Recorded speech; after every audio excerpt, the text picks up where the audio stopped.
Dear friends, എല്ലാവർക്കും PSC പ്രസത്തിലേക്ക് സ്വാഗതം. ഇന്ന് നമ്മൾ 9ാം ക്ലാസ്സിലെ CRT ന്യൂ സിലബസ് പ്രകാരമുള്ള കെമിസ്ട്രിയിലെ 5ാമത്തെ ചാപ്റ്ററിൻ്റെ 2ാമത്തെ പാർട്ടാണ് പഠിക്കാൻ പോകുന്നത്. രാസഗതികം എന്ന് പറയുന്ന ചാപ്റ്ററാണ് നമ്മളിപ്പോൾ പഠിച്ചുകൊണ്ടിരിക്കുന്നത്. അപ്പോൾ നമ്മൾ കഴിഞ്ഞ ക്ലാസ്സിൽ ആരെങ്കിലും ആ ക്ലാസ് കാണാത്തവരുണ്ടെങ്കിൽ അത് കണ്ടതിന് ശേഷം ഈ ഒരു ക്ലാസ് കാണുക, എന്നാൽ മാത്രമേ ആ ഒരു കണ്ടിന്യൂഷൻ കിട്ടുകയുള്ളൂ. അപ്പോൾ നമ്മൾ ഇന്ന് പഠിക്കുന്നത് നമ്മുടെ വാഹനങ്ങളിലെ എയർ ബാഗ് വിടരുന്നതിൻ്റെ രസതന്ത്രത്തെക്കുറിച്ചാണ് നമ്മളിന്ന് പഠിക്കാൻ പോകുന്നത്. അപ്പോൾ നമുക്കൊന്ന് നോക്കാം. വാഹനങ്ങളിൽ സുരക്ഷയ്ക്കായി എയർ ബാഗുകൾ ഉപയോഗിക്കുന്നു. അത് നമുക്ക് എല്ലാവർക്കും അറിയാം അല്ലേ? അപകടം സംഭവിക്കുമ്പോൾ എയർ ബാഗുകൾ പൊടുന്നനെ വിടരുകയും ആഘാതത്തിൽ നിന്ന് ഡ്രൈവറെയും യാത്രികരെയും ഒരു പരിധിവരെ സംരക്ഷിക്കുകയും ചെയ്യും. ഇപ്രകാരം എയർ ബാഗ് വിടരുന്നത് സോഡിയം അസൈഡ് എന്ന രാസപദാർത്ഥം വിഘടന രാസപ്രവർത്തനത്തിന് വിധേയമായി ഉണ്ടാകുന്ന നൈട്രജൻ വാതകം ബാഗിൽ നിറയുന്നതിൻ്റെ ഫലമായാണ്. അപ്പോൾ എന്താണ്? അപ്പോൾ നമ്മുടെ വാഹനങ്ങളിലെ എയർ ബാഗ് വിടരുന്നതിനുള്ള കാരണം എന്താണ്? സോഡിയം അസൈഡ് എന്ന രാസപദാർത്ഥം എന്ത് ചെയ്യുന്നു? വിഘടന രാസപ്രവർത്തനത്തിന് വിധേയമായി അവിടെ എന്തുണ്ടാകുന്നു? നൈട്രജൻ വാതകം ബാഗിൽ നിറയുന്നു. ആ നൈട്രജൻ വാതകം ബാഗിൽ നിറയുന്നതിൻ്റെ ഫലമായിട്ടാണ് എന്ത് സംഭവിക്കുന്നത്? നമ്മളുടെ ഈ ഒരു വാഹനങ്ങളിലെ എയർ ബാഗ് വിടരുന്നതിൻ്റെ കാരണമെന്ന് പറയുന്നത്. അപ്പോൾ ഇവിടെ എന്താണ്? സോഡിയം അസറ്റേറ്റ് 2NaN3, അതാണ് സോഡിയം അസറ്റേറ്റ് എന്ന് പറയുന്നത്. ആ സോഡിയം അസറ്റേറ്റ് എന്തൊക്കെയായിട്ട് മാറുന്നു? സോഡിയം അസറ്റേറ്റ് സോഡിയവും പ്ലസ് എന്താണ്? നൈട്രജനുമായി മാറുന്നു. അപ്പോൾ ഇതാണ് ഇവിടെ നമുക്ക് ലഭിക്കുന്ന പദാർത്ഥം എന്ന് പറയുന്നത്. അപ്പോൾ വാഹനത്തിൻ്റെ മുൻവശത്ത് കൂട്ടിയിടി തിരിച്ചറിയുന്ന സെൻസറുകളുണ്ട്. അപ്പോൾ നമ്മൾ വാഹനങ്ങളൊക്കെ ഇടിക്കുമ്പോൾ ഈ വാഹനത്തിൻ്റെ മുൻവശത്ത് എന്തുണ്ട്? വാഹനത്തിൻ്റെ മുൻവശത്ത് ഈ കൂട്ടിയിടി തിരിച്ചറിയാനായിട്ട് ഒരു സെൻസറുണ്ട്. കൂട്ടിയിടി നടക്കുമ്പോൾ ഈ സെൻസറുകൾ ഒരു ഇലക്ട്രിക്കൽ സിഗ്നൽ ഉപയോഗിച്ച് ചെറിയ അളവിലുള്ള ഒരു ഇഗ്നൈറ്റർ സംയുക്തത്തെ പൊട്ടിത്തെറിപ്പിക്കുന്നു. ഈ ജ്വലനത്തിൽ നിന്നുള്ള താപം സോഡിയം അസൈഡിനെ വിഘടിപ്പിച്ച് എയർ ബാഗിൽ നിറയ്ക്കാൻ ആവശ്യമായ നൈട്രജൻ വാതകം ഉൽപ്പാദിപ്പിക്കുന്നു. 0.03 സെക്കൻഡ് സമയം മാത്രമാണ് ഇതിന് വേണ്ടി വരുന്നത്. അപ്പോൾ ഈ എയർ ബാഗിലൊക്കെ സോഡിയം അസറ്റേറ്റ് പെട്ടെന്ന് വിഘടിച്ച് എന്ത് ചെയ്യുന്നു? നൈട്രജൻ വാതകം ഉണ്ടാകുന്നത് എങ്ങനെയെന്നാണ് നമ്മൾ പറഞ്ഞത്. അങ്ങനെ നൈട്രജൻ വാതകം ഉണ്ടാകുന്നതിനുള്ള സമയം എത്രയാണ്? 0.03 സെക്കൻഡ് കൊണ്ടാണ് ഈ ഒരു നൈട്രജൻ വാതകം എന്ത് ചെയ്യുന്നത്? ഉൽപ്പാദിപ്പിക്കപ്പെടുന്നത്. അപ്പോൾ നമ്മൾ പറഞ്ഞു വാഹനത്തിൻ്റെ മുൻവശത്ത് കൂട്ടിയിടി തിരിച്ചറിയുന്ന സെൻസറുകളുണ്ട്. ഈ വാഹനം നമ്മൾ ഇടിച്ചു എന്ന് അവിടെ വെച്ചിരിക്കുന്ന സെൻസറിലൂടെ എന്ത് ചെയ്യാൻ പറ്റും? മനസ്സിലാക്കാൻ പറ്റും. അപ്പോൾ ഈ കൂട്ടിയിടി നടക്കുമ്പോൾ ഈ സെൻസറുകൾ എന്ത് ചെയ്യും? ഒരു ഇലക്ട്രിക്കൽ സിഗ്നൽ ഉപയോഗിച്ച് ചെറിയ അളവിലുള്ള ഒരു ഇഗ്നൈറ്റർ സംയുക്തത്തെ പൊട്ടിത്തെറിപ്പിക്കുന്നു. അപ്പോൾ ഈ ജ്വലനത്തിൽ നിന്നുള്ള താപം എന്ത് ചെയ്യും? സോഡിയം അസൈഡിനെ വിഘടിപ്പിച്ച് ആ ബാഗിൽ നിറയ്ക്കാൻ ആവശ്യമായ, ആ എയർ ബാഗ് ഉണ്ടല്ലോ അതിൽ നിറയ്ക്കാൻ ആവശ്യമായ നൈട്രജൻ വാതകം ഉൽപ്പാദിപ്പിക്കുന്നു. എത്ര സെക്കൻഡ് കൊണ്ടാ? 0.03 സെക്കൻഡ്, അതായത് 0.03 സെക്കൻഡ് കൊണ്ടാണ് ഈ നൈട്രജൻ വാതകം അവിടെ എന്ത് ചെയ്യുന്നത്? ഉൽപ്പാദിപ്പിക്കപ്പെടുന്നത്. അപ്പം നൈട്രജൻ വാതകം ഉൽപ്പാദിപ്പിക്കപ്പെടുന്നത് ഏത് പദാർത്ഥമാണെന്ന് ചോദിച്ചാൽ നമുക്ക് പറയാം സോഡിയം അസൈഡാണെന്ന് പറയാം. ഒരു ടെസ്റ്റ് ട്യൂബിൽ 2-3 മില്ലി സോഡിയം ക്ലോറൈഡ് ലായനി എടുക്കുക. അപ്പം നമ്മളൊരു ടെസ്റ്റ് ട്യൂബ് എടുത്തിട്ട് എന്ത് ചെയ്യുക? 2-3 മില്ലി സോഡിയം ക്ലോറൈഡ് NaCl ലായനി എടുത്ത് അതിലേക്ക് 2-3 മില്ലി സിൽവർ നൈട്രേറ്റ്, അപ്പോൾ അതിലോട്ട് നമ്മൾ എന്ത് ചെയ്യും? 2 അല്ലെങ്കിൽ 3 മില്ലി സിൽവർ നൈട്രേറ്റ്, AgNO3 ആണ് സിൽവർ നൈട്രേറ്റിൻ്റെ ആ ഒരു രാസസൂത്രം എന്ന് പറയുന്നത്. അപ്പോൾ ഈ ഒരു AgNO3 ലായനി അതിൽ നമ്മൾ ചേർത്തു. അപ്പോൾ എന്താ നിരീക്ഷിക്കുന്നത്? എന്താണ് നിരീക്ഷിക്കുന്നത്? ദേ ഇവിടെ തന്നിട്ടുണ്ട്. നമ്മൾ എന്താ ചെയ്യുന്നത്? അതാ ഇവിടെ ഒരു ഈ ഒരു പ്രവർത്തനം സോഡിയം ക്ലോറൈഡ് നമ്മൾ ടെസ്റ്റ് ട്യൂബിൽ എടുത്തു. അതിനുശേഷം അതിലോട്ട് നമ്മൾ എന്ത് ചെയ്തു? 2-3 തുള്ളി സിൽവർ നൈട്രേറ്റ് ലായനി അതിലോട്ട് ചേർത്തു. അപ്പോൾ എന്താ കാണാൻ പറ്റുന്നത്? ഈ പ്രവർത്തനത്തിൻ്റെ രാസസമവാക്യം നമുക്കിവിടെ തന്നിട്ടുണ്ട് കേട്ടോ. എന്താണെന്ന് നോക്കാം. അപ്പോൾ ഇവിടെ എന്താണ്? Sodium chloride NaCl plus AgNO3 silver nitrate ഇവ തമ്മിൽ പ്രവർത്തിച്ച് എന്ത് ചെയ്യുന്നു? സിൽവർ ക്ലോറൈഡും അതുപോലെ സോഡിയം നൈട്രേറ്റും ഉണ്ടാകുന്നു. അപ്പം നേരെ നോക്കിയേ, നമ്മുടെ സോഡിയം ക്ലോറൈഡും സിൽവർ നൈട്രേറ്റും ആണ് നമ്മൾ കൊടുത്തത്. അപ്പോൾ അത് നമുക്ക് എന്തൊക്കെയായിട്ട് കിട്ടി? സിൽവർ ക്ലോറൈഡും അതുപോലെ NaNO3 നമ്മുടെ സോഡിയം നൈട്രേറ്റുമായിട്ടാണ് നമുക്കിവിടെ കിട്ടിയത്. അപ്പോൾ പ്രവർത്തന ഫലമായി ലഭിച്ച അവക്ഷിപ്തം ഏത് ഉൽപ്പന്നത്തിൻ്റേതാണ് എന്ന് പറയാമോ? അപ്പം നമുക്ക് പ്രവർത്തന ഫലമായിട്ട് ലഭിച്ച അവക്ഷിപ്തം ഏത് ഉൽപ്പന്നത്തിൻ്റേതാണ്? അപ്പം നമുക്കിവിടെ കാണാൻ പറ്റുന്ന ഈ പ്രവർത്തന ഫലമായിട്ട് അവക്ഷിപ്തം കിട്ടി അല്ലേ? എന്താണ്? ഒരു വെളുത്ത പൊടിയാണ് നമുക്കിവിടെ അവക്ഷിപ്തമായിട്ട് ലഭിച്ചിരിക്കുന്നത്. അപ്പോൾ ഈ ഒരു അവക്ഷിപ്തം എന്ന് പറയുന്നത് ഏത് ഉൽപ്പന്നത്തിൻ്റെ അവക്ഷിപ്തമാണ് നമുക്ക് കിട്ടിയത്? നമ്മുടെ സോഡിയം നൈട്രേറ്റും അതുപോലെ തന്നെ സിൽവർ ക്ലോറൈഡും. ഇത് അല്ലേ നമ്മൾ സോഡിയം ക്ലോറൈഡും അതുപോലെ നമ്മൾ ചേർത്തത് എന്താണ്? സിൽവർ നൈട്രേറ്റുമാണ് നമ്മൾ ഇവിടെ ചേർത്തത്. അപ്പോൾ നമുക്ക് കിട്ടിയത് എന്താണ്? സിൽവർ ക്ലോറൈഡിൻ്റെയും അതുപോലെ തന്നെ സോഡിയം നൈട്രേറ്റിൻ്റെയും ഒരു അവക്ഷിപ്തമാണ് ഇവിടെ ലഭിച്ചത്. അഭികാരകങ്ങളിലൊന്നായ സോഡിയം ക്ലോറൈഡിൽ സോഡിയം അയോണുമായി ചേർന്നിരിക്കുന്ന അയോൺ ഏതാണ്? അപ്പോൾ നമ്മളിവിടെ 2 കാര്യങ്ങൾ കൊടുത്തല്ലേ, sodium chloride plus silver nitrate. അപ്പോൾ ഇവിടെ എന്താണ് സംഭവിച്ചത്? സിൽവറിനോടൊപ്പം ക്ലോറിൻ ചേർന്നു. അപ്പോൾ സിൽവർ ക്ലോറൈഡ് നമുക്ക് ലഭിച്ചത് അതാണ് സിൽവർ ക്ലോറൈഡും. അതുപോലെ സോഡിയം ക്ലോറൈഡിൽ സോഡിയം അയോൺ ഏതുമായിട്ടാണ് ചേർന്നത്? ഏത് അയോണുമായിട്ടാണ്? നൈട്രജനുമായിട്ടാണ്. അപ്പോൾ സോഡിയം നൈട്രേറ്റ് ആണ് നമുക്ക് കിട്ടിയത്. അപ്പോൾ ഇവിടെ സോഡിയം അയോണുമായി ചേർന്നിരിക്കുന്ന അയോൺ ഏതാ? നൈട്രജൻ ആണല്ലേ. അപ്പോൾ സോഡിയം നൈട്രേറ്റ് NaNO3 അല്ലേ നമുക്കിവിടെ കിട്ടിയിരിക്കുന്നത്? NaNO3. അപ്പോൾ സോഡിയം നൈട്രേറ്റ് ആണ് ഇവിടെ നമുക്ക് കിട്ടിയത്. അപ്പോൾ ഇവിടെ നിന്ന് നമുക്ക് എന്ത് മനസ്സിലായി? നമ്മൾ 2 സംയുക്തങ്ങൾ കൊടുത്തു. അപ്പോൾ അത് പ്രവർത്തിച്ച് എന്ത് ചെയ്ത്? ഓരോ സംയുക്തം ഒന്ന് മറ്റൊന്നിനോടും അത് രണ്ടും 2 അയോണുകളുമായിട്ട് ചേരുകയാണ് ചെയ്തത്. ഇവിടെ സോഡിയം എന്ന് പറയുന്ന അയോണ് നൈട്രജനുമായിട്ട് ചേർന്നു. സിൽവർ എന്ന് പറയുന്ന അയോൺ ആരുമായിട്ട് ചേർന്നു? ക്ലോറിനുമായിട്ട് ചേർന്നു. അങ്ങനെ ഇവിടെ ഒരു ദിബന്ധനം ഉണ്ടായ ഉൽപ്പന്നങ്ങളിൽ ഏത് ലോഹ അയോണുമായാണ് ക്ലോറൈഡ് അയോൺ ചേർന്നിരിക്കുന്നത്? അപ്പോൾ അതും നമ്മൾ പറഞ്ഞു അല്ലേ, ക്ലോറൈഡ് അയോൺ ചേർന്നത് ഏതുമായിട്ടാണ്? സിൽവറുമായിട്ടല്ലേ ക്ലോറൈഡ് അയോൺ ചേർന്നത്? സിൽവർ ക്ലോറൈഡ് ആയിട്ടാണ് മാറിയത്. AgCl ആയിട്ടാണ് മാറിയത്. അപ്പോൾ നമുക്ക് മനസ്സിലായി എന്താണ് ഉണ്ടായ ഉൽപ്പന്നങ്ങളിൽ ഏത് ലോഹ അയോണുമായാണ് ക്ലോറൈഡ് അയോൺ ചേർന്നത് എന്ന് ചോദിച്ചാൽ സിൽവറുമായിട്ടാണ്. ഏത് അയോണാണ്? ലോഹ അയോണാണ്, സിൽവറാണ്. സിൽവറുമായിട്ടാണ് ഇവിടെ ക്ലോറിൻ ചേർന്ന് എന്തായി മാറി? സിൽവർ ക്ലോറൈഡ് ആയിട്ട് മാറി. രണ്ടാമത്തെ അഭികാരകമായ സിൽവർ നൈട്രേറ്റിലെ നൈട്രേറ്റ് അയോൺ ഉൽപ്പന്നത്തിൽ ഏത് ലോഹ അയോണിനോടൊപ്പമാണ് ചേർന്നിരിക്കുന്നത്? അപ്പോൾ നമ്മൾ കണ്ടു എന്താണ് രണ്ടാമത്തെ ലോഹ അയോണായ നൈട്രേറ്റ്.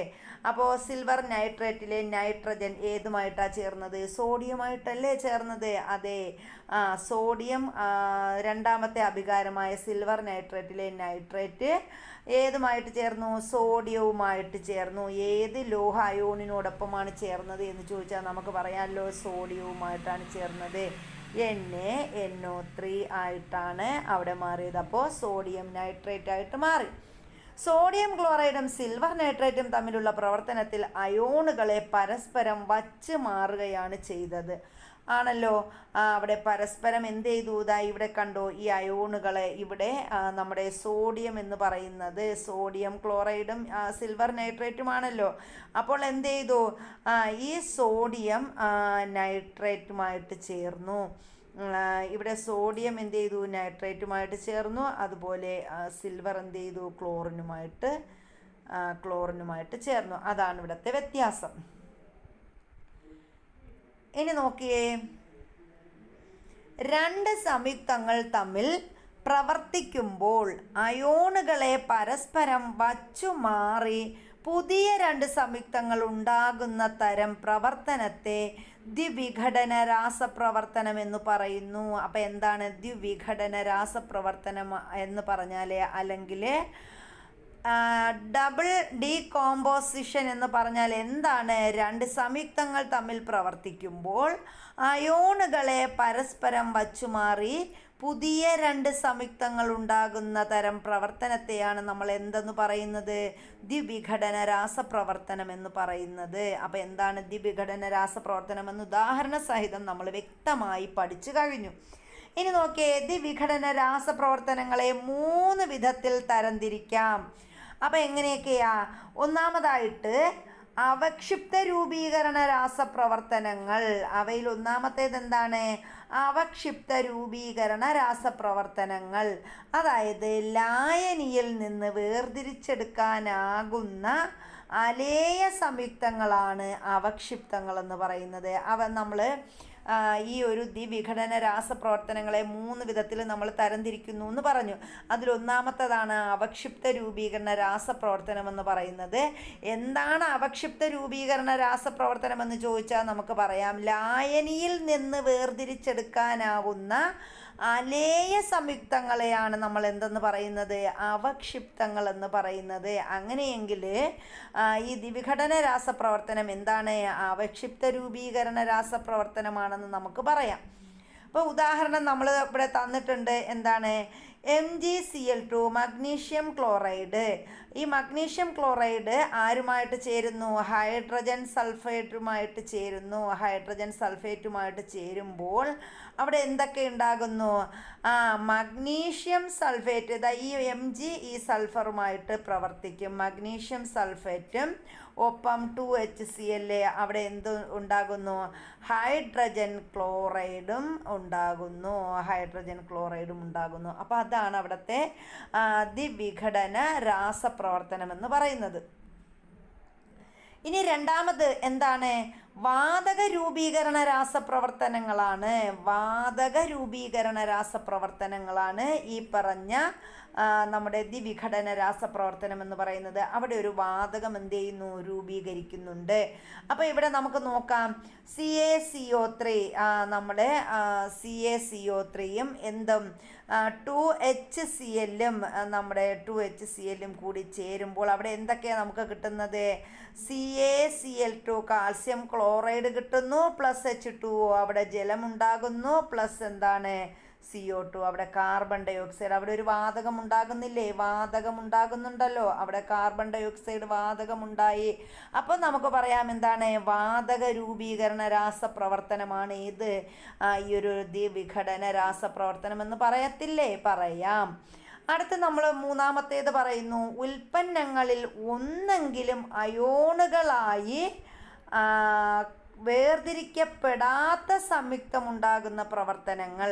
അപ്പോൾ ഉൽപ്പന്നങ്ങളിൽ ഒന്നെങ്കിലും എന്ത് ചെയ്യുന്നില്ല? അയോണുകളായി വേർതിരിക്കപ്പെടാത്ത സംയുക്തമുണ്ടാകുന്ന രാസപ്രവർത്തനമാണ് ദ്വിവിഘടന രാസപ്രവർത്തനം. അപ്പോൾ ദ്വിവിഘടന രാസപ്രവർത്തനത്തിൽ ഉൽപ്പന്നങ്ങളിൽ ഒന്നെങ്കിലും എന്ത് ചെയ്യുന്നു?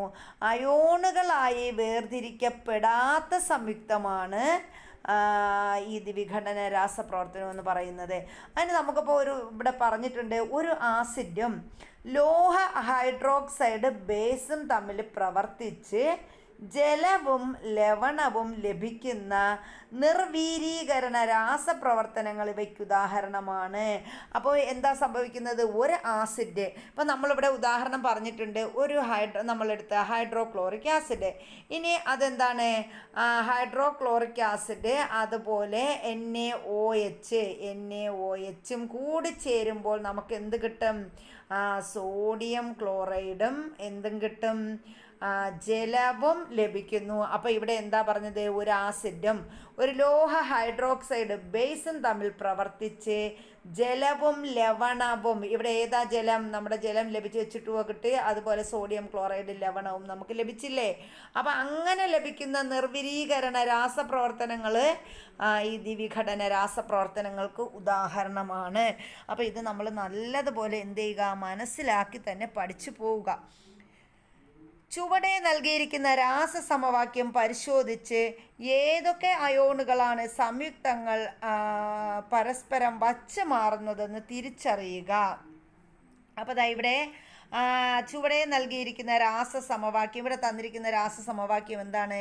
BaCl2 barium chloride plus H2SO4 hydrogen sulphate.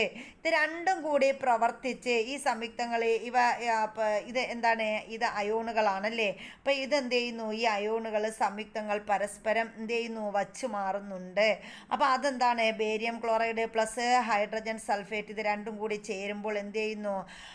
ഈ ബേരിയവും ഈ സൾഫേറ്റും കൂടി പ്രവർത്തിച്ച് BaSO4 ബേരിയം സൾഫേറ്റും അതുപോലെ തന്നെ ഈ ഒരു ഹൈഡ്രജനും ഈ ഒരു ക്ലോറിനുമായിട്ട് പ്രവർത്തിച്ച് 2HCl കൂടി കിട്ടുന്നു, ഹൈഡ്രജൻ ക്ലോറൈഡും ലഭിക്കുന്നു. അപ്പോൾ ഇവിടെ എന്താണ്? ദ്വിവിഘടന രാസപ്രവർത്തനത്തിന് കൂടുതൽ ഉദാഹരണം കണ്ടെത്താനും പറഞ്ഞിട്ടുണ്ട്. അപ്പോൾ ഇതൊരു ദ്വിവിഘടന രാസപ്രവർത്തനമല്ലേ? പരസ്പരം അയോണുകളെ വച്ചു മാറുന്ന രാസപ്രവർത്തനം, അതാണ് നമ്മൾ എന്തെന്ന് പറയുന്നത്? ദ്വിവിഘടന രാസപ്രവർത്തനം എന്ന് പറയുന്നത്. അപ്പോൾ ദ്വിവിഘടന രാസപ്രവർത്തനത്തിൽ എന്താണ് സംഭവിക്കുന്നത്? പരസ്പരം അയോണുകളെ വച്ചു മാറുകയാണ് ഇവിടെ ചെയ്യുന്നത്. ഒരു ടെസ്റ്റ് ട്യൂബിൽ 5 ml നേർപ്പിച്ച ഹൈഡ്രോക്ലോറിക് ആസിഡ് എടുത്ത് അതിൽ അല്പം സിങ്ക് തരികൾ ഇട്ടതിന് ശേഷം ടെസ്റ്റ് ട്യൂബിൻ്റെ വായ്ഭാഗത്ത് കത്തിച്ച തീപ്പെട്ടി കൊള്ളിക്കൊണ്ടുവരിക. എന്താണ് നിരീക്ഷിച്ചത്? അപ്പോൾ നമ്മൾ ഇവിടെ എന്താ ചെയ്യേണ്ടത്? ഇവിടെ നമുക്ക് ഇവിടെ ഒരു നമ്മൾ ടെസ്റ്റ് ട്യൂബ് എടുത്തിട്ടുണ്ട്. അപ്പോൾ ടെസ്റ്റ് ട്യൂബ് എടുത്തിട്ട് 5 മില്ലി നേർപ്പിച്ച ഹൈഡ്രോക്ലോറിക് ആസിഡ് എടുത്തിട്ട് അത് അല്പം എന്ത് കൊടുക്കണം? സിങ്ക് തരികൾ ഇട്ടതിന് ശേഷം ടെസ്റ്റ് ട്യൂബിൻ്റെ വായ് ഭാഗത്ത് ഇതേപോലെ നമ്മൾ എന്ത് ചെയ്യുക? ഒരു കത്തിച്ച തീപ്പെട്ടി കൊള്ളിക്കൊണ്ടുവരിക. എന്താണ് നിരീക്ഷിച്ചത് എന്ന് ചോദിച്ചിട്ടുണ്ട്. അപ്പോൾ എന്താണ് അവിടെ നമുക്ക് കണ്ടത്? പോപ്പ് ശബ്ദത്തോടെ കത്തുന്ന വാതകം ഏതാണ്? അപ്പോൾ അവിടെ എന്ത് ചെയ്യും? അവിടെ പോപ്പ് ശബ്ദത്തോടെ ഒരു വാതകം കത്തും. എന്ത് വാതകമാണ് അവിടെ കത്തുന്നത്? നമ്മൾ എന്താ കൊടുത്തത്? ഹൈഡ്രോക്ലോറിക് ആസിഡ് എടുത്തിട്ട് അതിലൽപ്പം സിങ്ക് തരികളാണ് നമ്മൾ ഇട്ട് കൊടുത്തത് അല്ലേ? അപ്പോൾ ആ ടെസ്റ്റ് ട്യൂബിൻ്റെ വായ്ഭാഗത്ത് തീപ്പെട്ടിക്കൊള്ളി കത്തിച്ച് വെച്ചാൽ അവിടെ എന്ത് സംഭവിക്കണം? എന്താണ് സംഭവിക്കുന്നത്? അവിടെ കത്തുന്ന വാതകം ഏതാണ്? അപ്പോൾ അതിൻ്റെ ഇത് ഇവിടെ തന്നിട്ടുണ്ട്. അത് കാണുമ്പോൾ തന്നെ നമുക്ക് മനസ്സിലാകും അവിടെ കത്തുന്ന വാതകം ഏതായിരിക്കും? ഹൈഡ്രജൻ ആണല്ലേ? ഹൈഡ്രജനാണ് കത്തുന്ന വാതകം എന്ന് പറയുന്നത്. കാരണം എന്താ? ഈ രാസപ്രവർത്തനത്തിൻ്റെ സമീകരിച്ച രാസസമവാക്യം നമുക്കിവിടെ തന്നിട്ടുണ്ട്. Zinc plus hydrogen chloride. അപ്പോൾ സിങ്കിനോടൊപ്പം നമ്മൾ എന്തുകൂടി എടുത്തു? ഹൈഡ്രജൻ ക്ലോറൈഡ് കൂടി എടുത്തു. അപ്പോൾ അവിടെ നമുക്ക് കിട്ടിയത് എന്താണ്? സിങ്ക് ക്ലോറൈഡും ഒപ്പം എന്താണ്? ഹൈഡ്രജൻ വാതകവുമാണ്. അപ്പോൾ അവിടെ കത്തുന്നത് എന്തായിരിക്കും? അവിടെ കത്തുന്നത് എന്തായിരിക്കും? ഹൈഡ്രജൻ ആയിരിക്കും അല്ലേ? ആണ്. അപ്പോൾ അതാണ് നമുക്കിവിടെ കാണാൻ കഴിഞ്ഞത്.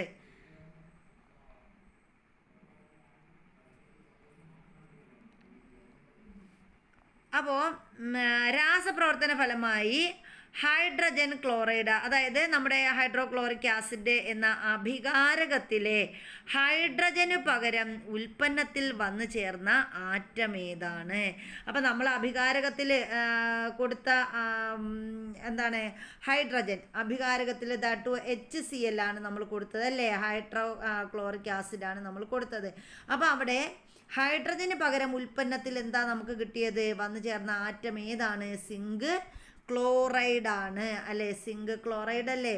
അപ്പോൾ ഹൈഡ്രോക്ലോറിക് ആസിഡ് എന്ന സംയുക്തത്തിലെ ഹൈഡ്രജൻ ആറ്റത്തെ മാറ്റി ആ സ്ഥാനത്ത് സിങ്ക് ആറ്റം വന്നു ചേർന്നു. അപ്പോൾ ഇവിടെ നമുക്ക് എന്താ കിട്ടിയത്? ഇവിടെ ഹൈഡ്രജൻ ആയിരുന്നു, ഹൈഡ്രജനെ മാറ്റി തൽസ്ഥാനത്ത് എന്ത് വന്നു ചേർന്നു? സിങ്ക് ക്ലോറൈഡ് വന്നു ചേർന്നു. അപ്പോൾ അവിടെ സിങ്ക് ആറ്റമാണ് നമുക്ക് കിട്ടിയത്, സിങ്ക് ആറ്റമാണ് അവിടെ വന്നു ചേർന്നത്. സംയുക്തത്തിലെ ഒരു മൂലകത്തെ മറ്റൊരു മൂലകം ആദേശം ചെയ്യുന്ന രാസപ്രവർത്തനങ്ങളെ ആദേശ രാസപ്രവർത്തനങ്ങൾ എന്ന് വിളിക്കുന്നു. അപ്പം എന്താ ആദേശ രാസപ്രവർത്തനം എന്ന് പറഞ്ഞാൽ സംയുക്തത്തിലെ ഒരു മൂലകത്തെ മറ്റൊരു മൂലകം എന്ത് ചെയ്യുന്നു? ആദേശം ചെയ്യുന്നു. അങ്ങനെയുള്ള രാസപ്രവർത്തനങ്ങളെ എന്തെന്ന് പറയാം? ആദേശ രാസപ്രവർത്തനങ്ങൾ എന്ന് വിളിക്കുന്നു. അപ്പോൾ എന്താണ് ആദേശ രാസപ്രവർത്തനങ്ങൾ എന്ന് പറഞ്ഞാൽ നമ്മളൊരു മൂലകത്തെ നമ്മളുടെ സംയുക്തത്തിലെ ഒരു മൂലകം, അതായത് ഇപ്പോൾ ഹൈഡ്രോക്ലോറിക് ആസിഡ് എന്ന സംയുക്തത്തിൽ നമ്മൾ എന്ത് ചെയ്യുന്നു?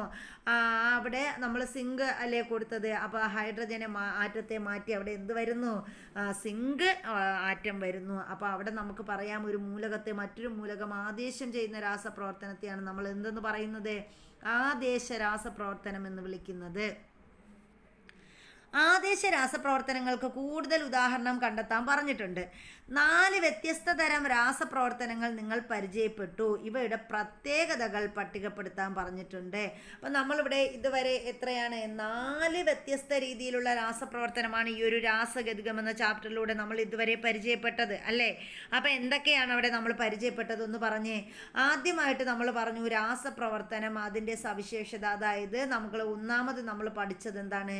സംയോജന രാസപ്രവർത്തനമാണ്. പിന്നെ രണ്ടാമത് വിഘടന രാസപ്രവർത്തനം പഠിച്ചു. മൂന്നാമത് ദ്വിവിഘടന രാസപ്രവർത്തനം പഠിച്ചു. നാലാമത് നമ്മൾ ആദേശ രാസപ്രവർത്തനം പഠിച്ചു അല്ലേ. അപ്പം അതെന്താണെന്ന് നോക്കാം. അപ്പോൾ സംയോജക രാസപ്രവർത്തനം എന്താണ്? സംയോജക രാസപ്രവർത്തനം എന്ന് പറഞ്ഞാൽ തന്നെ നമ്മൾ പഠിച്ചു കഴിഞ്ഞു. എന്താണ്? 1 2 സംയുക്തങ്ങൾ ചേർന്നിട്ട് എന്തായി മാറുന്നു? ഒരൊറ്റ സംയുക്തമായിട്ട് മാറുന്നു. 1 2 മൂലകങ്ങൾ ഇങ്ങനെ ഒരുമിച്ച് ചേർന്നിട്ട് അത് പ്രവർത്തിച്ച് എന്ത് ചെയ്യുന്നു? ഒരൊറ്റ സംയുക്തമായി മാറുന്നതാണ് സംയോജക രാസപ്രവർത്തനം എന്ന് പറയുന്നത്. അതാണ്. അപ്പോൾ സംയോജക രാസപ്രവർത്തനത്തിൻ്റെ സവിശേഷത ചോദിച്ചാൽ നമുക്ക് പറയാം 1 2 മൂലകങ്ങൾ ചേർന്ന് എന്ത് ചെയ്യുന്നു? ഒരൊറ്റ സംയുക്തമായി മാറുന്നു, ഒരു സംയുക്തമായി മാറുന്നു. അതാണ് സംയോജക രാസപ്രവർത്തനം, ഒരു സംയുക്തമായി മാറുന്നു. ഇനി വിഘടന രാസപ്രവർത്തനം എന്ന് പറഞ്ഞാൽ എന്താണ്? ഒരു സംയുക്തം എന്ത് ചെയ്യും? വിഘടിച്ച് 1 2 സംയുക്തമായിട്ട് മാറും. അപ്പോൾ ഒരൊറ്റ സംയുക്തമായിരുന്നത് അത് വിഘടിച്ച് എന്ത് ചെയ്യും? ഒരു സംയുക്തം അല്ലെങ്കിൽ 2 സംയുക്തമായിട്ട് ഒറ്റയ്ക്കുള്ള സംയുക്തങ്ങളായിട്ട് മാറും. അതാണ് വിഘടന രാസപ്രവർത്തനം എന്ന് പറഞ്ഞാൽ. ഇനി ദ്വിവിഘടന രാസപ്രവർത്തനം എന്ന് പറഞ്ഞാൽ എന്താണ്? ദ്വിവിഘടന രാസപ്രവർത്തനം എന്ന് പറഞ്ഞാൽ അയോണുകളെ തമ്മിൽ എന്ത് ചെയ്യുന്നു? കൈമാറ്റം ചെയ്ത് പുതിയ എന്ത് ചെയ്യുന്നു? അയോണുകൾ ഉണ്ടാകുന്നു. അപ്പോൾ ഒരു ദ്വിവിഘടന രാസപ്രവർത്തനത്തിൽ എന്ത് സംഭവിക്കുന്നു? അയോണുകളെ തമ്മിൽ പരസ്പരം കൈമാറ്റം ചെയ്തിട്ട് പുതിയ അയോണുകൾ രൂപീകരിക്കുന്നു. അതാണ് ദ്വിവിഘടന രാസപ്രവർത്തനം എന്ന് പറയുന്നത്. ഇനി ആദേശ രാസപ്രവർത്തനം എന്താണ്? ആദേശ രാസപ്രവർത്തനം എന്ന് പറഞ്ഞാൽ ഒരു മൂലകം എന്ത് ചെയ്യുന്നു? മറ്റൊരു മൂലകത്തെ ആദേശം ചെയ്യുന്നു. അപ്പോൾ എന്താണ്? നല്ല വീര്യം കൂടിയ ഒരു മൂലകം, നല്ല കാര്യശേഷിയുള്ള ഒരു മൂലകം എന്ത് ചെയ്യുന്നു? കാര്യശേഷി കുറഞ്ഞ ഒരു മൂലകത്തെ ആദേശം ചെയ്യുന്നു. അപ്പോൾ ഒരു മൂലകം മറ്റൊരു മൂലകത്തെ ആദേശം ചെയ്യുന്നതാണ് ആദേശ രാസപ്രവർത്തനം എന്ന് പറയുന്നത്. അപ്പോൾ ഇതാണ് രാസപ്രവർത്തനവും അതിൻ്റെ സവിശേഷതയും എന്ന് പറയുന്നത്. ഇനി നമ്മളിവിടെ എന്താ തന്നിരിക്കുന്നത്? ചുവടെ നൽകിയിരിക്കുന്ന രാസപ്രവർത്തനങ്ങളെ സംയോജക രാസപ്രവർത്തനം, വിഘടന രാസപ്രവർത്തനം, ദ്വിവിഘടന രാസപ്രവർത്തനം, ആദേശ രാസപ്രവർത്തനം എന്ന് പട്ടികപ്പെടുത്തുക.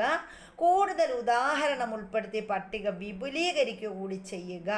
അപ്പോൾ ഇതാ അവിടെ പറഞ്ഞിരിക്കുന്നത്. അപ്പോൾ ഇവിടെ എന്താണ് നമുക്ക് ചെയ്യേണ്ടത്? ഇത് എന്താണെന്ന് നമ്മൾ കണ്ടുപിടിക്കുക, അത്രയേ ഉള്ളൂ. അപ്പോൾ ഇവിടെ ഒന്നാമത് തന്നിരിക്കുന്നത് എന്താണ്? Zinc plus silver nitrate. ആ രണ്ടും കൂടി ചേരുമ്പോൾ എന്തൊക്കെ കിട്ടുന്നു? സിങ്ക് നൈട്രേറ്റും അതുപോലെ സിൽവറും ഉണ്ടാകുന്നു. അപ്പം ഇവിടെ എന്താണ്? ഇത് ഏത് തരത്തിലുള്ള രാസപ്രവർത്തനമാണ്? ഇത് നമുക്ക് പറയാം എന്താ? ഇത് ആദേശ രാസപ്രവർത്തനമാണ്. ഇവിടെ ആദേശ രാസപ്രവർത്തനമാണ് നടക്കുന്നത്. ഇനി നോക്കിയേ, അടുത്തത് നമ്മൾ പറയുന്നത് CaCO3 കാൽസ്യം കാർബണേറ്റ് കൂടെ എന്താണ്? കാൽസ്യം കാർബണേറ്റ് സംയുക്തം അത് പ്രവർത്തിച്ച് CaO കാൽസ്യം ഓക്സൈഡും അതുപോലെ തന്നെ കാർബൺ ഡൈ ഓക്സൈഡും ഉണ്ടാകുന്നു. അപ്പം ഇത് ഏത് തരത്തിലുള്ള രാസപ്രവർത്തനത്തിന് ഉദാഹരണമാണ്? ഇതൊരു ഒരു സംയുക്തമല്ലേ? ആ ഒരു സംയുക്തം ഒന്നോ രണ്ടോ സംയുക്തമായി വിഘടിക്കുന്നു. അപ്പോൾ ഇതെന്താണ്? ഒരു വിഘടന രാസപ്രവർത്തനമല്ലേ? വിഘടനമല്ലേ അവിടെ നടക്കുന്നത്? ആണ്. അടുത്ത നമ്മൾ പറയുന്നത് എന്താണ്? 2HiH2 പ്ലസ് I2, അതായത് ഹൈഡ്രജൻ അയോഡൈഡ് എന്ത് ചെയ്യുന്നു? ഹൈഡ്രജനും അയഡിനുമായിട്ട് വിഘടിക്കുന്നു. അപ്പം എന്താ? ഇതും എന്ത് രാസപ്രവർത്തനമാണ്? ഒരു വിഘടന രാസപ്രവർത്തനമാണ്. വിഘടന രാസപ്രവർത്തനം. അവിടെ ഈ മൂന്നാമത്തേത് എന്താണ്? വിഘടന രാസപ്രവർത്തനമാണ്. അടുത്ത നാലാമത്തേത് നമ്മൾ പറയുന്നത് കോപ്പർ നൈട്രേറ്റ് അതുപോലെ പ്ലസ് എന്താണ്? Sodium sulphate. സോഡിയം സൾഫേറ്റും കോപ്പർ നൈട്രേറ്റും കൂടി ചേർന്നിട്ട് കോപ്പർ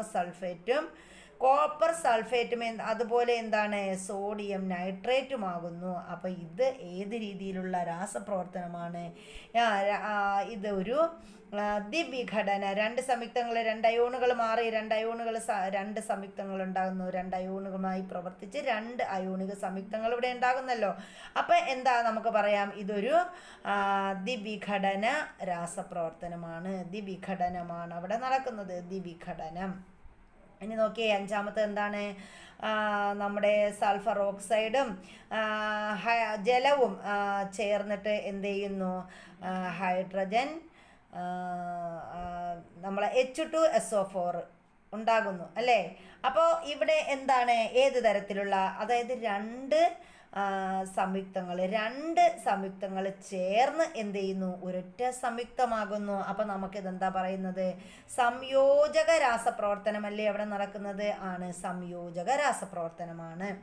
അപ്പോൾ ഇതാണ് നമ്മുടെ ആ ഒരു രാസപ്രവർത്തനം എന്ന് പറയുന്നത്. ഇനി ഇതാ ഇവിടെ ഒരു ബോക്സ്, ഒരു പെട്ടിക്കൂട്ടിൽ എന്തോ തന്നിട്ടുണ്ട് എന്ന് നോക്കി പോകാം. തെർമൈറ്റിനെ കുറിച്ചാണ് പറഞ്ഞിരിക്കുന്നത്. എന്താ തെർമൈറ്റ് എന്ന് നോക്കാം. ഒരു ലോഹപ്പൊടിയുടെയും മറ്റൊരു ലോഹ ഓക്സൈഡിൻ്റെയും പൈറോടെക്നിക് മിശ്രിതമാണ് തെർമൈറ്റ് എന്ന് പറയുന്നത്. അപ്പം എന്താണ് തെർമൈറ്റ് എന്ന് പറഞ്ഞാൽ? തെർമൈറ്റ് എന്ന് പറയുന്ന ഒരു ലോഹപ്പൊടി, അതുപോലെ മറ്റൊരു ലോഹ ഓക്സൈഡ്, ഒരു ലോഹപ്പൊടിയുടെയും ഒരു ലോഹ ഓക്സൈഡിൻ്റെയും പൈറോടെക്നിക് മിശ്രിതത്തെയാണ് നമ്മൾ എന്തെന്ന് പറയുന്നത്? തെർമൈറ്റ് എന്ന് പറയുന്നത്. ഏറ്റവും സാധാരണമായ ഒരു തെർമൈറ്റ് മിശ്രിതമാണ് അയൺ തെർമൈറ്റ്. അപ്പോൾ സാധാരണമായിട്ടുള്ള ഒരു തെർമൈറ്റ് മിശ്രിതത്തിന് ഉദാഹരണം ചോദിച്ചാൽ നമുക്ക് ഏത് പറയാം? അയൺ തെർമൈറ്റ് പറയാം. ഇത് അയൺ ഓക്സൈഡ്, അലൂമിനിയം പൊടി എന്നിവയുടെ മിശ്രിതമാണ്. അപ്പം നമ്മൾ പറഞ്ഞില്ലേ ഒരു ലോഹപ്പൊടിയുണ്ട്, അവിടെ എന്തുണ്ട്? ഒരു ലോഹ ഓക്സൈഡ് ഉണ്ട്. ഇതിൻ്റെ രണ്ടിൻ്റെയും കൂടി പൈറോടെക്നിക് മിശ്രിതത്തെയാണ് നമ്മൾ എന്തെന്ന് പറയുന്നത്? തെർമൈറ്റ് എന്ന് പറയുന്നത്. ഉദാഹരണം, നമ്മൾ തെർമൈറ്റിന് ഉദാഹരണം ചോദിച്ചപ്പോൾ നമ്മൾ പറഞ്ഞു അയൺ തെർമൈറ്റ്. അയൺ തെർമൈറ്റ് എന്ന് പറയുന്നത് ഏതൊക്കെ മിശ്രിതങ്ങൾ ചേർന്നതാണ്? അയൺ ഓക്സൈഡും അലൂമിനിയം പൊടി എന്നിവയുടെ മിശ്രിതമാണ് അയൺ തെർമൈറ്റ് എന്ന് പറയുന്നത്. അത് PSCക്ക് വളരെ ഇഷ്ടമാണ് ഇതുപോലുള്ള പെട്ടിക്കൂട്ടിലുള്ള ചോദ്യങ്ങളൊക്കെ. അതുകൊണ്ട് തന്നെ ഇത് ഓർത്ത് വെക്കുക, വളരെ വളരെ ഇമ്പോർട്ടൻ്റ് ആണ്. തെർമൈറ്റ് മിശ്രിതത്തെ ചൂടാക്കുമ്പോൾ അലൂമിനിയം അയൺ ഓക്സൈഡിൽ നിന്ന് അയണിനെ ആദേശം ചെയ്യുന്നു. അപ്പോൾ ഇവിടെ എന്താ സംഭവിക്കുന്നത്? നമ്മൾ തെർമൈറ്റ് മിശ്രിതത്തെ ഈ രണ്ട്, അതായത് അയൺ തെർമൈറ്റിൻ്റെയും അതുപോലെ അയൺ ഓക്സൈഡിൻ്റെയും കൂടി നമ്മൾ അയൺ ഓക്സൈഡ് അലൂമിനിയം പൊടി ഉണ്ടല്ലോ, ഇത് രണ്ടും കൂടി ഈ ഒരു മിശ്രിതത്തെ നമ്മൾ ചൂടാക്കും. അങ്ങനെ ചൂടാക്കുമ്പോൾ ഈ അലൂമിനിയം അതുപോലെ അയൺ ഓക്സൈഡിൽ നിന്ന് എന്ത് ചെയ്യും? അയണിനെ ആദേശം ചെയ്യും. അലൂമിനിയം പൊടി എന്ത് ചെയ്യുന്നു? അയൺ ഓക്സൈഡിൽ നിന്നിട്ട് അയണിനെ ആദേശം ചെയ്യുന്നു. ഈ പ്രവർത്തനങ്ങളിൽ ഉയർന്ന അളവിൽ താപം മോചിക്കപ്പെടുന്നതിനാൽ ഉണ്ടായ അയൺ ഉരുകിയ അവസ്ഥയിലാണ് ലഭിക്കുന്നത്. അപ്പോൾ ഇതൊരു താപമോചക പ്രവർത്തനമാണ്. അതുകൊണ്ട് തന്നെ ഇവിടെ എന്താണ്, ഉയർന്ന അളവിൽ താപം, ചൂട് അനുഭവപ്പെടും. അങ്ങനെ ചൂട് ഉണ്ടാകുന്നതിനാൽ, താപം മോചിപ്പിക്കപ്പെടുന്നതിനാൽ അങ്ങനെ ഉണ്ടാകുന്ന അയൺ എങ്ങനെയുള്ള അവസ്ഥയിലാണ് കിട്ടുന്നത്? അയൺ ഉരുകിയ അവസ്ഥയിലാണ് ലഭിക്കുന്നത്. റെയിൽവേ പാളങ്ങളിൽ ഉണ്ടാകുന്ന ചെറിയ വിള്ളലുകൾ തെർമൈറ്റ് പ്രക്രിയയിലൂടെ പരിഹരിക്കാനാകും. അപ്പോൾ റെയിൽവേ പാളങ്ങളിൽ ഉണ്ടാകുന്ന വിള്ളലുകൾ പരിഹരിക്കുന്ന മാർഗം എന്താണ്? ഏത് മാർഗത്തിലൂടെയാണ് റെയിൽവേ പാളങ്ങളിലെ വിള്ളലുകൾ പരിഹരിക്കുന്നത്? തെർമൈറ്റ് പ്രക്രിയയിലൂടെയാണ്. അപ്പോൾ തെർമൈറ്റ് പ്രക്രിയ എന്താണെന്ന് മനസ്സിലായല്ലോ. ഇവിടെ നമ്മളിതാ പറഞ്ഞിട്ടുണ്ട് എന്താണ്, അയൺ ഓക്സൈഡും അതുപോലെ തന്നെ ഇവിടെ നമ്മുടെ അലൂമിനിയം, ഈ രണ്ടും കൂടി ചേർന്നിട്ട് നമുക്ക് എന്ത് കിട്ടുന്നു? അയണും അലൂമിനിയം ഓക്സൈഡുമാണ് ലഭിക്കുന്നത്. അതിൻ്റെ ഇക്വേഷനാണ് ഇവിടെ തന്നത്. ഇനി ഇവിടെ പറഞ്ഞിട്ടുണ്ട് ഏതാണ്, നമ്മൾ ഇതുവരെ പഠിച്ച കാര്യങ്ങളാണ് പറഞ്ഞത്. സംയോജന രാസപ്രവർത്തനം, വിഘടന രാസപ്രവർത്തനം, ദ്വിവിഘടന രാസപ്രവർത്തനം, ആദേശ രാസപ്രവർത്തനം. ഇങ്ങനെ 4 രാസപ്രവർത്തനങ്ങളും രാസപ്രവർത്തനങ്ങളുടെ സവിശേഷതകളുമാണ് ഇതുവരെ നമ്മൾ പഠിച്ചത്. അപ്പോൾ നമ്മുടെ ഈ ഒരു ക്ലാസ് നിങ്ങൾ നല്ലതുപോലെ സംയോജക രാസപ്രവർത്തനം എന്താണെന്നും വിഘടന രാസപ്രവർത്തനം എന്താണെന്നും ദ്വിവിഘടന രാസപ്രവർത്തനം അതുപോലെ ആദേശ രാസപ്രവർത്തനം ഇത് എന്താണെന്ന് അതിൻ്റെ ഡെഫിനിഷനും എക്സാമ്പിളും സഹിതം പഠിച്ചു വെച്ചാൽ നമുക്ക് ഏതൊരു എക്സാമിനും ഇത് ധൈര്യമായിട്ട് എഴുതാവുന്നതാണ്. അപ്പോൾ നമ്മൾ ഇനി നമുക്കുള്ളത് രാസപ്രവർത്തന വേഗമാണ്. ആ ഒരു ഭാഗം നമ്മൾ അടുത്ത ക്ലാസ്സിൽ നോക്കുന്നതായിരിക്കും. അപ്പോൾ നമ്മുടെ ഇന്നത്തെ ഈ ഒരു ക്ലാസ് ഇവിടെ അവസാനിപ്പിക്കുകയാണ്. നമ്മുടെ ക്ലാസ്സുകൾ ഇഷ്ടപ്പെട്ടാൽ ലൈക്ക് ചെയ്യാനും അതുപോലെ കമൻറ്റ് ചെയ്യാനും ഷെയർ ചെയ്യാനും സബ്സ്ക്രൈബ് ചെയ്യാനും ഒന്നും മറക്കരുത്. എല്ലാവർക്കും എത്രയും വേഗം നിങ്ങൾ ആഗ്രഹിക്കുന്ന ഒരു ജോലി ലഭിക്കട്ടെ. അതുപോലെ സ്കൂൾ കുട്ടികൾക്കാണെങ്കിൽ നിങ്ങൾ എക്സാമിന് വിജയിക്കട്ടെ എന്ന് ആശംസിച്ചുകൊണ്ട് നമ്മൾ ഇന്നത്തെ ക്ലാസ്സുകൾ ഇവിടെ നിർത്തുകയാണ്. എല്ലാവർക്കും thank you for watching our channel.